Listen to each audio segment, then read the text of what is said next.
comedian. He has the most amazing facial hair I've ever seen, so just get pumped for that. He's going to be in Rogue LA next month. Ladies and gentlemen, Andy Ryder!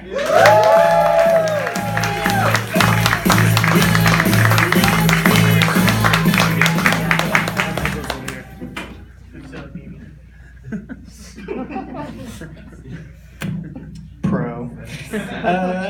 Crash Bandicoot, more like Catch Bandicoot, am I right? Okay. That's for you, Nick. Super nice guy. If you guys have not met him, he's a super nice guy. Thank you guys so much for coming out. I love comedy. Like, I love it so much. I've loved it since I was a kid. But when I was a kid, I didn't think I could do comedy because I had a hard time pronouncing words that had S and R in it. So, like, not all the words, but most of them, you know? Because of this, when I went to school, they were like, you have to go to a speech therapist. I was like, great, when am I going? They're like, during your lunch break. I was like, oh, when everybody else is, yeah, that's cool. I'll just, me and this adult. Cool. Sounds fun. So my friends would go to lunch and they're like, where are you going? I was like, I'm going to learn how to pronounce the word pepper. So, see you later. I pronounced it Peppa all the time. Just Peppa, pass the Peppa, these Peppas are spicy, that kind of thing. It was fun. My speech therapist did not enjoy this at all. Like, that was the one word she focused on the most. She was like, say it again. I'm like, Peppa. She's like, say it again. like she was going to break me or something. Finally, she like got fed up and was like, listen, pepper makes people sneeze. Peppa has strong opinions on what makes a man a mighty, mighty good man. I was like, oh, I get it. I don't get it, but thank you for helping me. Thank you so much for helping me. I went to Franklin Delano Roosevelt High School. Our mascot was Franklin Delano Roosevelt. Just a man in a wheelchair on the sidelines. Clapping it up for the team, that's it.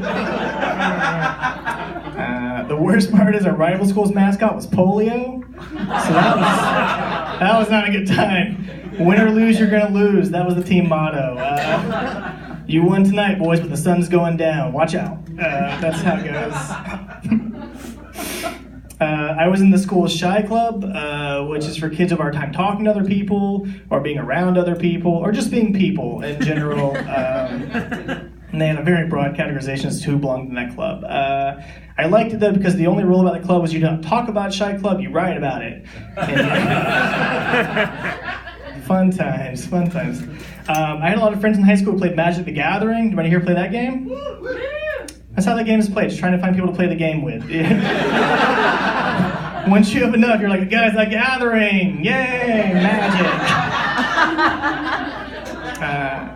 Sadly, they played it. I could not afford the game because it's pretty expensive. I had the Dollar Tree knockoff version, Sorcery the Get Together. Nobody wanted to play that game with me. Nobody was interested. My favorite day in high school was getting called to the guidance counselor's office. He was like, what do you want to do with your life? I was like, I want to become the Incredible Hulk. He was like, we're going to put you down for chemistry. I was like, okay. Went to college for chemistry, found two very important things. One, the Incredible Hulk is in fact a fictional character. And two, the Incredible Hulk was a nuclear physicist and not a chemist, so wrong career path. Didn't happen. College was a bad time for me, because when I went, my mom was like certain that I was just going to get hooked on drugs. She was like, people are going to try to push drugs on you, watch out. That did not happen. Nobody's ever once tried to push drugs on me. I think if you ask somebody for drugs, they'd be like, no. But the only thing anybody's ever tried to push on me at any point in time was like, I worked at this job in college where this guy kept trying to push Halle Berry on me. That was weird. Like, he was like, Halle Berry is the most beautiful woman in the world. Agree or disagree? I was like, I don't know. He was like, you don't think Halle Berry is the most beautiful woman in the world? I was like, I'm 18, I haven't been around the world, so I don't know. He's like, you're telling me right now, if Halle Berry just showed up naked at your apartment, you wouldn't have sex with Halle Berry? I'm like, what happened to Halle Berry's career, man? How did she reach this new low in her life? Like, Halle Berry's doing quite well for herself. She just won like a bunch of awards, has millions of dollars. I'm sure at no point in her life has she ever been like, but if I had Andy Ryder, then life would be complete. Then it'd be right.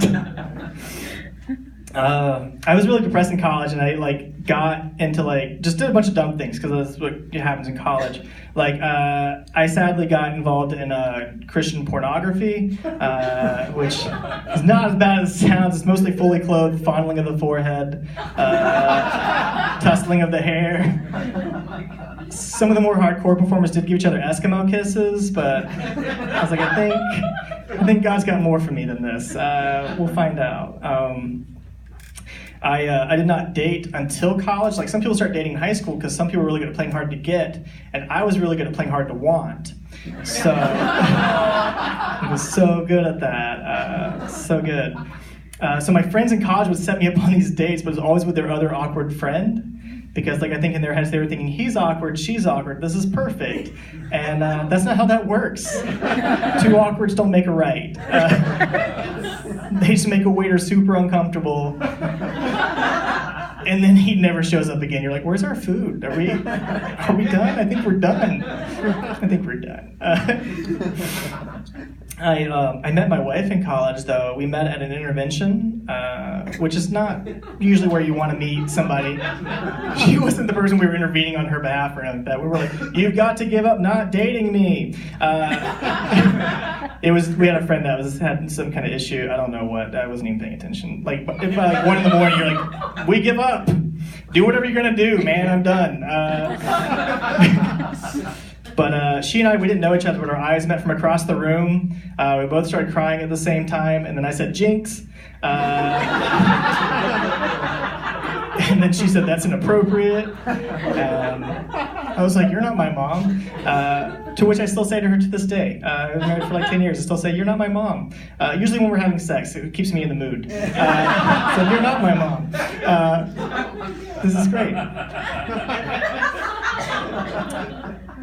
We're not going to have kids because our parents asked us not to, so we're like, you got it. This disappoints our friends, though, because our friends have a lot of kids, and we watch their kids sometimes, and they're like, oh, you're so good with our kids, though. You're like the dog whisperer, but for kids. They should call you the child whisperer. I'm like, please don't ever call us that, okay? So they call them monsters on TV, usually. It's not a good sign. To be honest with you, our sex life does not lend itself to having kids, guys. I'm being completely honest. If our sex life was a porn title, it'd be called Debbie Does Nothing. It's real fun. We've tried role play, doctor and patient, but our role play always turns into patient and other patient. It's just ooh, I'm sick, I don't feel good. I'm like, me too. And then and that's the end of that. All right, guys, that's my time. Thanks so much.